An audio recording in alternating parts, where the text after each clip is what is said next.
Would you say that another difference between Catholicism and Christianity is that most Catholics don't read the Bible and most Christians do? Because I just say that as a former Catholic, I was totally stunned when I finally read the Bible and learned that Jesus had brothers and sisters. Well, I think that is true to a degree. I think it's a little less true now because since the since the 1970s, Catholics have been a little more nudged towards reading the Bible, of course, reading their Bible. But yeah, for centuries, in fact, the Catholics were forbidden from reading the Bible.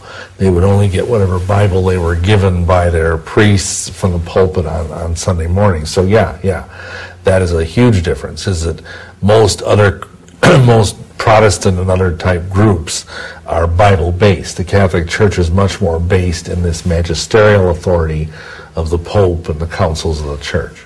Okay, thank you. You say in Lucifer Dethroned that the Catholic Church was the repository of the patrine allegedly from St. Peter's current of magical energy. What does that mean? Because as a former Catholic, as far as I know, most Catholics probably think that they're not involved in magic at all. Well, first of all, that's what I was told. That's not saying it's necessarily true. But yeah, we were taught that there are 12 currents of magic flowing from each one of the 12 apostles. And that, that Peter was possessed of the Petrine current. So what was involved basically is that he, you say most Catholics don't think they're involved in magic. Well, they believe that a glass of wine turns into blood. Poof, isn't that magic? They believe in bleeding statues and crying statues and, levitating saints and all sorts of bizarre stuff. And it's interesting. I don't know if you know this, but the famous words of magic, hocus pocus, do you know where those come from? No. Well, they're a parody of the words that the Catholic priest says over the host when he, poof, turns it into the body. You say, in the old Latin, you say, hoc est inem corpus meum, for this is my body. And hocus pocus is like a parody on that term. Wow. Well, who told you that story about the magical currents? That was told me by the gentleman that consecrated me a bishop. Okay, thank you. You also say in your book that the Freemasons were the custodians of the Johannine magical energy from St. John current. Do you really think that St. John or St. Peter gave magical powers to anyone? No, I don't now. I did then, but that obviously is not true. Right, thanks. In your own experience, are there any links between the occult and Catholicism? Well, I think we've already touched on that, but yeah, over the centuries, in fact, the Vatican has the largest collection of occult books in the world. Really? They have some occult books that are nowhere else. And, of course, they won't let anybody read them except their own scholars. But, and yeah, down through the centuries, like, for example, most Catholics have heard of Thomas Aquinas. Well, his teacher, Albertus Magnus, Albert the Great, was a very high-level occultist and alchemist. And many popes practiced magic. In fact, there's actually a grimoire, a magical workbook that's called the Grimoire of Pope Honorius. So there's always been this blending of Catholicism with magic down to the centuries. And many times the Mass, the Mass itself is a magical act. It's what's called in magic a thaumaturgical act, because you are turning one substance into another. If I were to go down the street and say, well, I'm going to turn this milkshake into the body of George Washington, that would be a magical act, But yet, because it's done in the context of the Catholic Church, nobody thinks it's magic, but sure. It actually is. Sure. How do you know that the books in the Vatican, they have occult books there? Well, I was even told that in college by my own Catholic theology professors. Thanks. I've never been there myself, to be sure, but I have no reason to doubt that. Okay. Who suggested to you that you should become a Catholic priest in order to become a Satanic priest? Actually, nobody. Oh, I thought I read that in your book. No, I was already involved in becoming a Catholic priest when I found out by happy coincidence that it was necessary for me to be a Satanic priest, a Catholic priest, in order to be a Satanic priest. Oh, okay. Well, who told you that? Well, that was told me by the guy who was my higher up in Satanism, who was called, his magical name was Arius, and which is one of the names of one of the dukes of hell.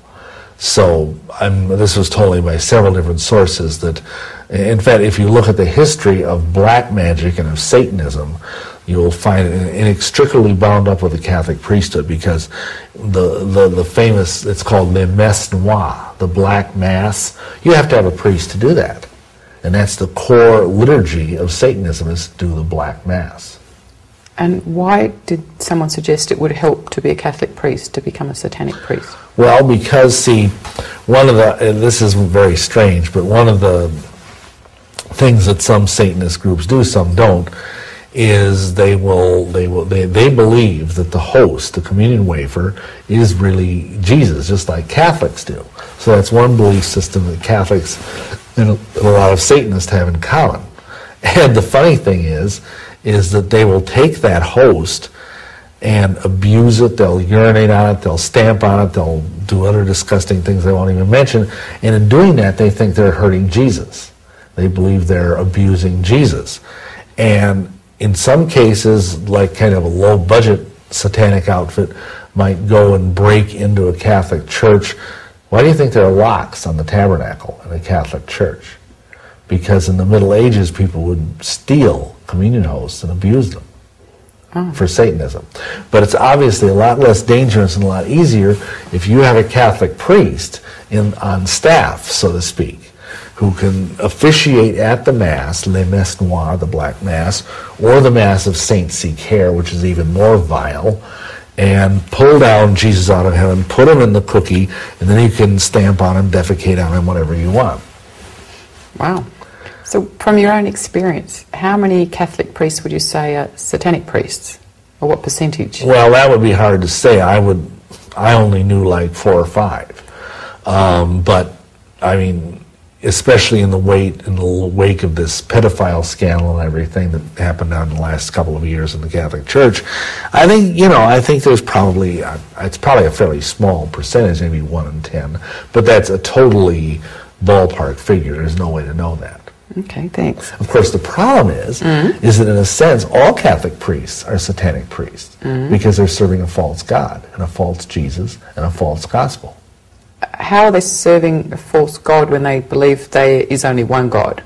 Well, that may be true. You got me there. I misspoke. But in every other respect, I mean, they're servants because, see, any religion that draws people away from the true gospel of grace is satanic. And Catholicism does that. So in a very real sense, Catholicism is satanic, even though they've gotten one thing right. Like I said earlier, even a broken clock is right twice a day. Right. Okay, can you expand upon the sentence where you said you met a man who said you had to become a Catholic priest before you could become a Luciferian priest? Well, see, in the occult degree system in which I was operating, all of these different degrees go up what's called the tree of life. And that's an unfortunate association, but it's the way it is. And what happens is that you have, like, 6th degree is the Catholic priesthood. Then 7th degree is the Luciferian priesthood. 8th degree is the Catholic episcopacy, the bishopric, and so on. So that's what was meant by that. Wow, that's a very close connection then. Oh, yeah, yeah. What comment have you got to say from your own experience about doing the rosary, since you described a man who was very dangerous and he said the rosary? Well, you're talking about the guy who was a very high-level voodoo hierophant and also a Gnostic Catholic bishop. And he said the rosary all the time. And I did too. I mean, here I was a Satanist and I was rattling off the rosary all the time. The problem is it's a kind of mood-altering, conscious-altering thing, just like a mantra, because you're over and over again, you're saying, Hail Mary, full of grace, blah, blah, blah, you know, and you say it so rapidly, and whatever, then they give you something to meditate on. They have what are called the mysteries of the rosary. So, for example, you might meditate on the first joyful mystery of the rosary, which is the Annunciation, which is when Gabriel came and told Mary that, you know, she was going to have the Savior. So it's a kind of meditation. And I think, to that extent, you're mumbling off vain repetitions. You know, as Yeshua warns us, we're not supposed to make vain repetitions. There are people that say rosary after rosary after rosary after rosary, and I mean, it's just not because your heart really isn't in it. I mean, if they actually in our parish they actually had a rosary saying contest to see who would say the fastest rosary. So, you know, that's kind of on the same level of like you go to Tibet and they have these prayer wheels where you just spin this big wheel, and it is as fast as the wheel spins, it's saying a prayer. You know, I mean, it's pagan superstition. It's nothing out of the Bible. I see. You say in Lucifer Dethroned that in order to become a Catholic bishop, you had to swear allegiance to the Pope of Voodoo instead of to the Catholic Pope. What does that mean? Well, it happens that the fellow that consecrated me a bishop was a Gnostic archbishop who was in obedience to the Pope of Voodoo down in Haiti, who at that time was Hector Francois Germain. And basically there's a very strong correlation between Voodoo and Catholicism. I mean, basically, you've probably heard the statement that in Haiti everything is 90% Catholic and 100% Voodoo. And all the Catholic saints are basically involved in Voodoo. And in most third world or developing countries, you will find a profound mixture of Catholicism with local, what is called cultural spiritism. Let me give you an example. A friend of mine was in the Philippines, which is heavily Catholic, during Holy Week. You don't want to be in the Philippines during Holy Week. It's a nut house. The streets are packed with all these bizarre people nailing each other crosses and flagellating themselves, and he said it was the most horrifying thing he'd ever seen, because there'd be all these Catholic churches up and down the street, and the priests were out in front sitting on a little lawn chair selling shrunken heads for the festival. Literally shrunken heads. Ooh. And there'd be throngs and throngs of people, and they'd have he said it was really grotesque. They had this giant dead Jesus laying down a bier, you know, like a statue or a papier-mâché float kind of thing almost, with real human hair attached to it. And the hair was long, it would like fall down almost to the ground, and they had like about 8 guys carrying this, you know, as a processional. And these throngs of people would come up to it, and they'd touch the hair, and then they'd kiss it, and then they'd like go off into some trance. And it was so crowded that the person would fall, it was kind of like a mosh pit. You know, the person would fall down and be carried on the top of the crowd, back off, and then they'd fall to the ground and lay there and foam at the mouth. And then the next person would come up and touch the hair, and, you know, he'd do his, I mean, it was, you know, very, very bizarre. And you see the same thing in Haiti. And that's because see, Catholicism is just thinly veiled paganism. And when you have these kind of festivals like this, the varnish cracks, and you see what's really behind the mask, which is flat out paganism. Wow, thank you. Have you got some other stories of hypocrisy within different religions from your own experience? Do you have all night? Yeah, right, I was thinking maybe one good story. Well, let me address something that I wanted from before about the other thing you asked. The problem is that Catholicism has always been willing to compromise.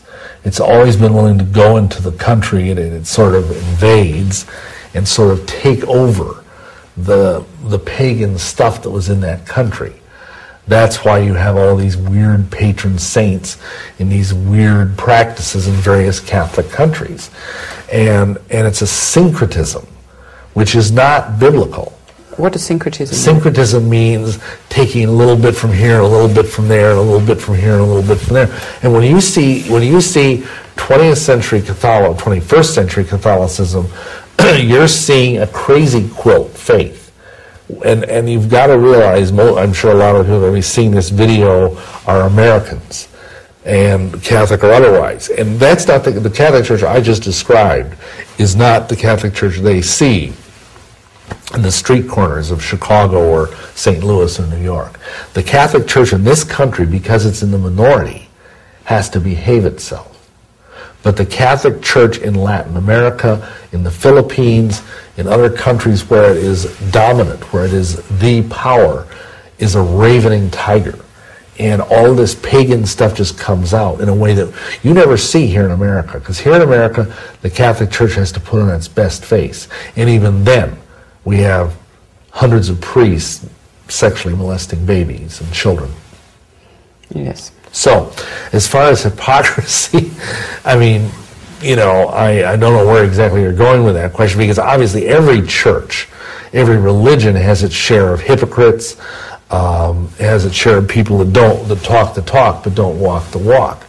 And I mean, you know, you could talk about TV evangelists. You could talk about, you know, even the Mormon Church claiming that it has no paid clergy. And yet the combined tax returns of the first presidency of the Mormon Church back in the early 80s was like over $100 million. You can talk about, you know, people that are building lavish crystal cathedrals while people are laying in the gutter starving to death. I mean, you know, there's all kinds of that. And I think that whatever faith it might be, it's a reproach to Yeshua, it's a reproach to Yahweh, because they all had a heart for the poor and the downtrodden and the destitute.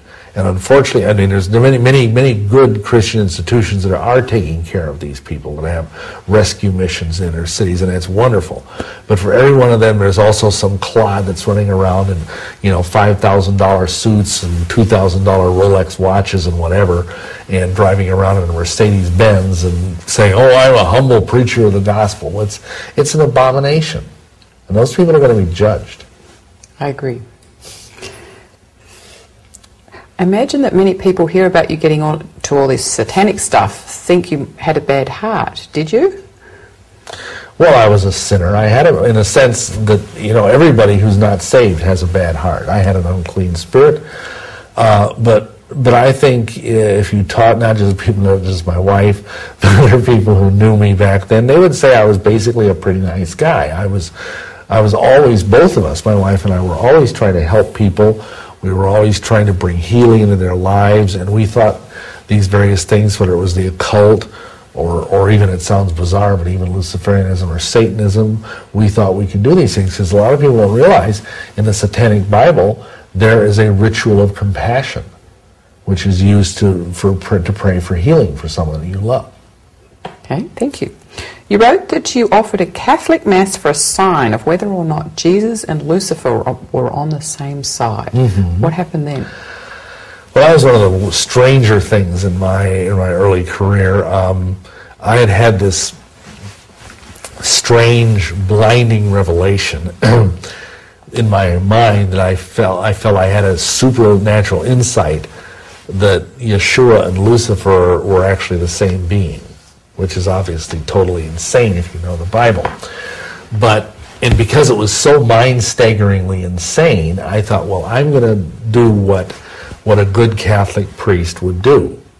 I'm going to say a Mass of the Holy Spirit, which is a special kind of Mass that you say when you're trying to seek divine guidance. And my wife was there, and a young man who I was training for the diaconate was there as an altar server.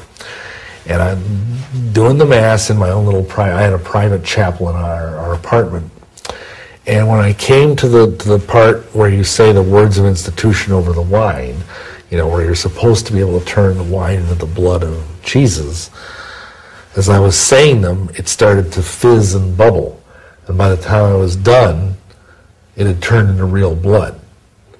Now, I wasn't sure what was going on at this point, and I kind of freaked a little bit. And I took one of the altar linens and just very gently dipped it into this chalice of wine, and it came out looking like a blood stain. It did not look like a wine stain, because usually wine stains are more purpley colored and blood stains are more reddish brownish colored. And I tried sipping it, and it was blood. And I had both my wife and this other fellow come up and look, and yeah, it was blood. So I didn't really know what to do, but I figured, well, this is the sign, you know. Now, it was interesting because my bishop worked as a chemist by day, And so what I did is I took this piece of altar linen that had the blood stain on it, so I thought, and I cut it off. And I put it in an envelope and sent it to him to have him analyze it, like you'd have a blood test done. You know what he told me?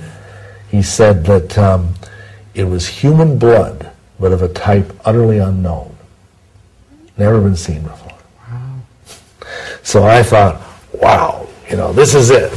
And of course, Yeshua warns us that a wicked and adulterous generation seeks after signs. So, I was a fool. What did you think it was a sign saying? I thought it was a sign saying that, yes, my insight was correct, that I could follow Lucifer and Jesus at the same time. Okay, and in retrospect, who do you think, what was the truth of all that?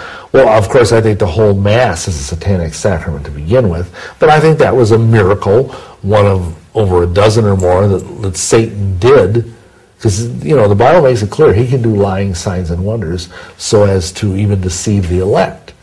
And I think it was a miracle that Satan caused to happen to deceive me and my wife and followers. Okay. So is there a difference then between asking for a sign and noticing when signs show up in your life? I think, yeah, there is, because on the one hand, people are always seeking after a sign, asking for a sign. They can be very easily deceived. And the Catholic Church itself is a testimony to that, because there's all these weird things. I mean, you read about people who make a tortilla and they say, oh, there's the face of Jesus in the tortilla. And so people come from thousands of miles to worship the tortilla. Or they say there's a stain on the wall of a church and it looks like the face of the Virgin Mary, or whatever. All that stuff. It's total rank, superstitious nonsense. And what the Bible says, like in Mark 16, it says that they preach the word with Yahweh confirming the word with signs following. What that means is that true Christian believers are supposed to have signs and wonders following them. They're not supposed to be following the signs and wonders. So that's the big difference, yes. Would you care to comment on the recent funeral of Pope John Paul II? Well, I was totally blown away by a couple of things in it. The most astounding thing to me was that when they brought out his coffin, and I didn't actually watch the funeral, somebody emailed me a picture from it, and the coffin is shaped like a trapezoid. Wow. Which is weird, because, I mean, who's ever seen a coffin shaped like a trapezoid? You either have the old-fashioned, hexagonal-shaped coffins, or else you have the regular caskets. And as we've already discussed, the trapezoid, see, the order of the trapezoid is the inner order, not the innermost order, but the inner order of the Church of Satan. So why on earth would the Pope, who's supposedly the vicar of Christ, why would he be buried in a trapezoidal-shaped coffin? And my answer to that is that basically, again, that's old Splitfoot, the devil, putting his little signature on one of his greatest creations, because John Paul II was a masterpiece of satanic delusion. And the devil had to sign his work. And what makes you say that? Well, because he was very much like what I think the Antichrist will be. He was a man of great presence. He was a man of great charisma. He appeared to be a very nice, loving, a man of peace, quote unquote, and yet he was none of those things, really. He was the head of a church which has killed 90 million people. He was the head of a church that has presided over the sexual torture of thousands and thousands of women and children. He was basically, probably, for sure, he was a Freemason, and we have very reliable reports that he was also a Satanist, that he presided over the Black Mass, and I don't know these things for sure, but I know again that by their fruits shall you know them. And the fruits of the Catholic Church all over the world are torture and poverty and ignorance and murder. That's true. Because if you look at any country that's heavily Catholic, high rates of poverty, high rates of illiteracy, high rates of corruption. Look at Mexico, look at Latin America, look at the Philippines. You look at any country where a Bible-based religion has held some sort of sway, like, for example, the United States, we have a higher rate of literacy. We don't have that much poverty, because, again, by the fruit shall you know them. Okay, and the problem is lots of people look at all those poor countries and think that it's Christianity doing that, not Catholicism, and they don't see the difference. Yeah, and that's a big problem, because most people, over and over again, I just kept wanting to put my foot through the television. They're the leader of the Christian world is dead, blah, blah, blah. The Christian world mourns, the death. Well, I wasn't mourning his death, except possibly the fact that I probably figured he's on his way to hell faster than greased lightning. But, I don't know. It's just a very sad situation, because the media has been so buffaloed by this. Even to the point, I was talking with a friend about how if you happen to watch horror movies, every horror movie, they always have a Catholic priest or a Catholic nun opposing the devil. Sometimes not very effectively, but you never see it being a Bible-believing Christian opposing the devil. Mm. It's always a nun, it's always somebody in a black Halloween costume opposing the work of the devil. And it's nonsense. Thank you. Who is Lucifer? Well, Lucifer is not a fallen angel, but a fallen cherub. Because it says in the book of Ezekiel that he is the anointed cherub that used to cover the throne of God. Now, most people, when they think of a cherub, they think of some cute little naked baby who, fires arrows at people on Valentine's Day. I don't know where that got started, but actually, if you read the book of Ezekiel and other books of the Bible, cherubs were mighty, powerful, awesome-looking beings. And the real appearance of a cherub is a giant, blazing with glory, winged bull, twice the size of a real bull. So that's what Lucifer really looks like. That's why there's all of this folklore about him having horns and a cloven hoof and a tail, is because actually he did. Now what happened with Lucifer, see, his real name in Hebrew was Halel. That's the actual name of Lucifer. And it means bright and shining one. And he was the brightest and the most glorious of all of Yahweh's angels. He was over the throne of Yahweh. The other four cherubim were on all four sides of the throne, and he was on top. And he was lifted up by pride and fell and became, and this is described in both Ezekiel 28 and Isaiah 14, he fell and became Ha-Satan in Hebrew, Satan, the adversary of all mankind. Okay, thank you. And what's Luciferianism? Well, Luciferianism is sort of white light Satanism. It's kind of Satanism light. And basically it teaches that Lucifer is this great light bearer who gives us the light of wisdom and the light of initiation, and that he's been slandered by the Jews and the Christians over the centuries. And they claim that Satan and Lucifer are two different beings altogether. And so Luciferians are people who believe in the unadulterated light of Luciferian wisdom, but they basically are still trying to be nice people, unlike Satanists who aren't trying to be nice people. And they basically believe in cultivating and acquiring the Luciferian initiation, which they believe brings them enlightenment. Why did you become a Luciferian? Well, it was a natural progression. I mean, several of the people that I was involved with, both my spirit guides and my human teachers, were leading me along that way.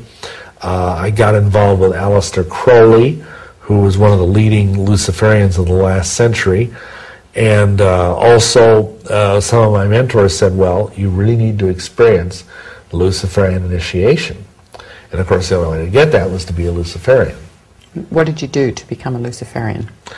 Well, you basically swear allegiance to Lucifer, and at that point, you know, it's not quite like the same thing as what I did later on. See, again, this is a gradual progression. Later on, I actually sold my soul to Satan, but in this case, I just swore my allegiance to Lucifer. How many years were you a Luciferian? Well, not very long, really, because it didn't take me very long to graduate from Luciferianism to Satanism. So I would probably say at most 6 months to a year. Okay, thanks. And what does the title of your book, Lucifer Dethroned, mean? Well, it basically means that as a lost individual, I had Lucifer running my life. When I realized it or not, when I was a witch, when I was a Catholic, when I was a Mason, Lucifer was in charge. Lucifer was enthroned right here in my heart. And when I got born again, Yeshua HaMoshiach, Jesus Christ, kicked him off the throne, and so he was Lucifer dethroned. And plus I knew the title would really tick him off. In your book, Lucifer Dethroned, you say something about believing that the devil being Christ. Would you explain that? Well, that's sort of the same thing as what we were talking about a few minutes ago concerning that Mass with the blood-filled chalice and all that. But, yeah, I came... You see, there's this confusing thing. And in the Bible, Lucifer is, in some translations, called in Isaiah 14, the bright and morning star, which isn't really what the translation means. It means shining one. Then you go to the book of Revelations, and Jesus is called the bright and morning star.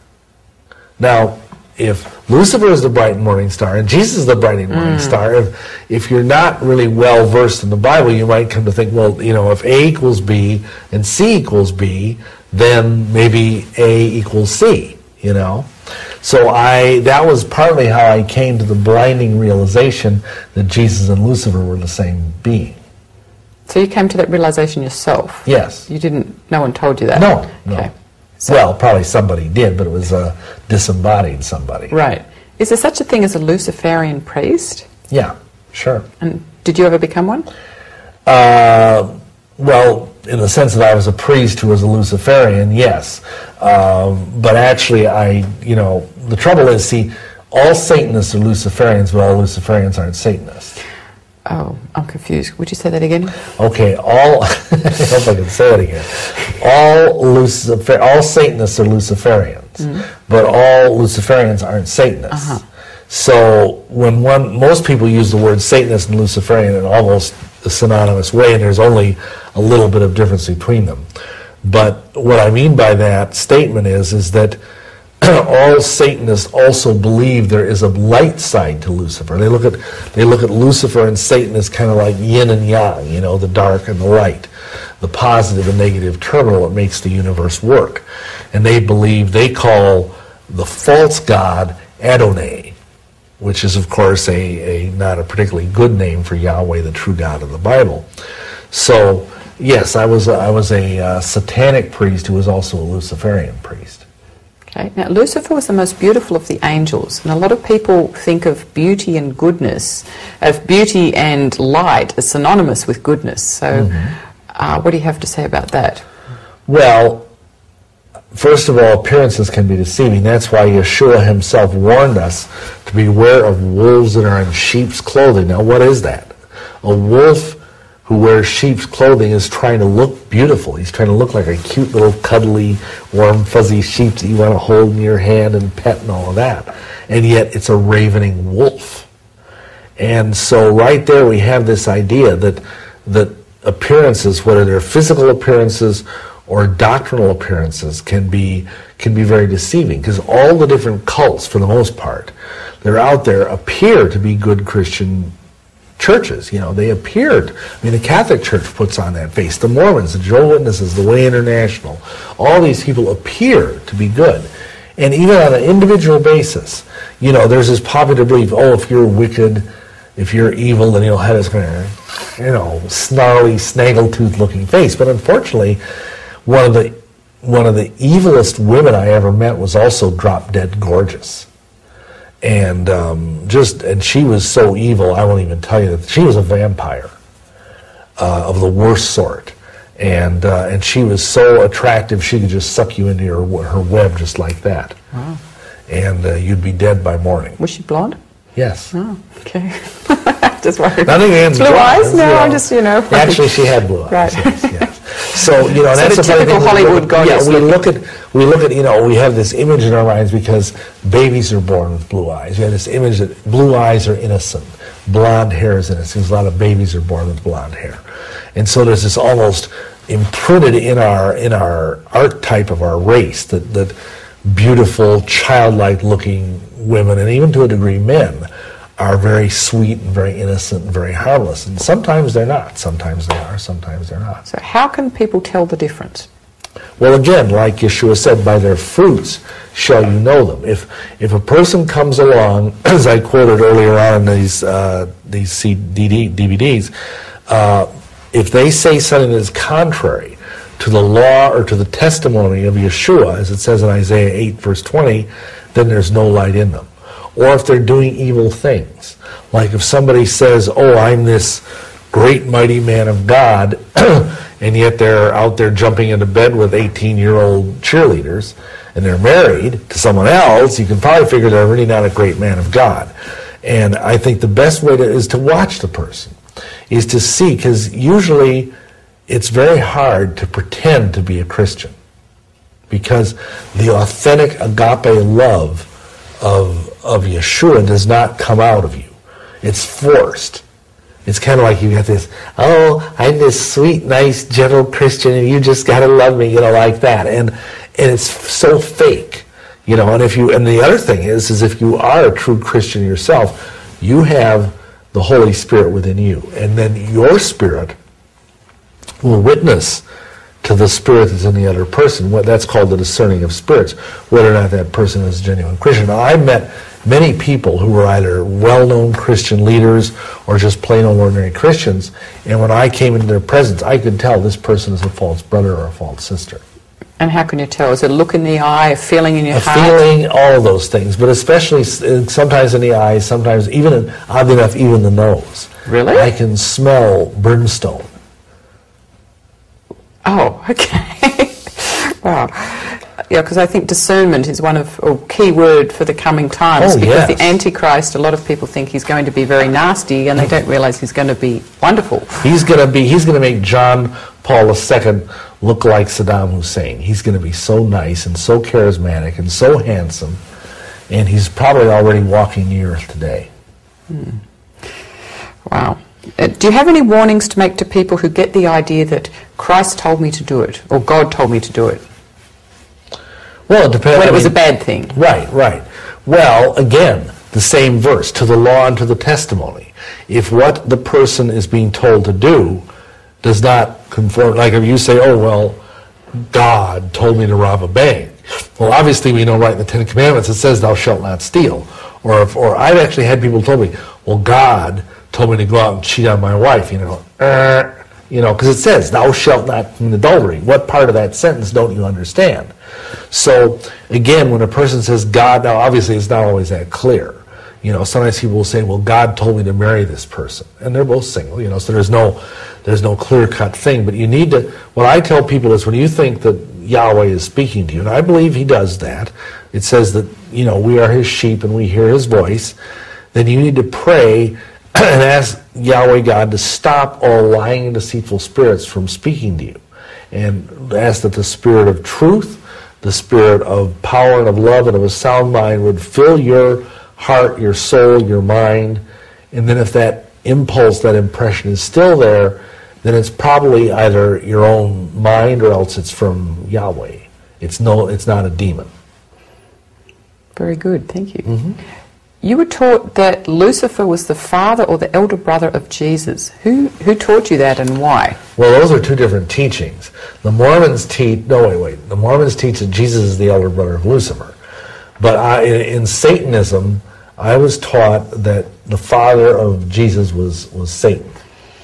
Wow. And they all believe that? No, they all don't believe that. Okay. Some people believe, like for example, if you read the Satanic Bible... you'll read a line which is extremely hateful, but it says, behold the crucifix.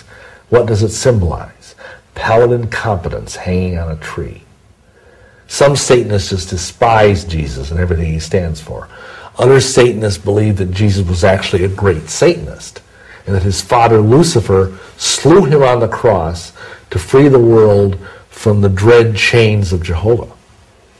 So there's all kinds of twists and turns and spins to this evil theology. Okay. And just like, you got to understand, just like unfortunately, most religions have this, and Christianity is especially notorious.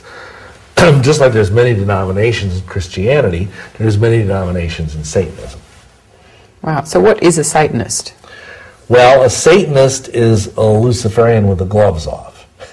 A Satanist is someone who basically, it depends, you got to qualify this, because if you're a member of like the Church of Satan or some of these other legally incorporated satanic churches, you believe in radical selfishness, kind of like an Ayn Rand objectivist type of philosophy where everything you do is for you. You are the center of the universe. And so if you want a woman, you take that woman. If you want something, you take it. It's just, take, gimme, gimme, gimme. And most Satanists believe in a literal devil.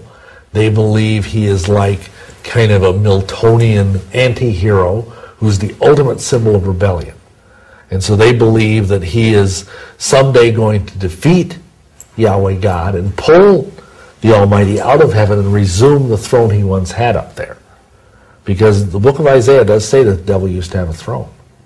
He used to be enthroned over this planet by Yahweh, but he rebelled.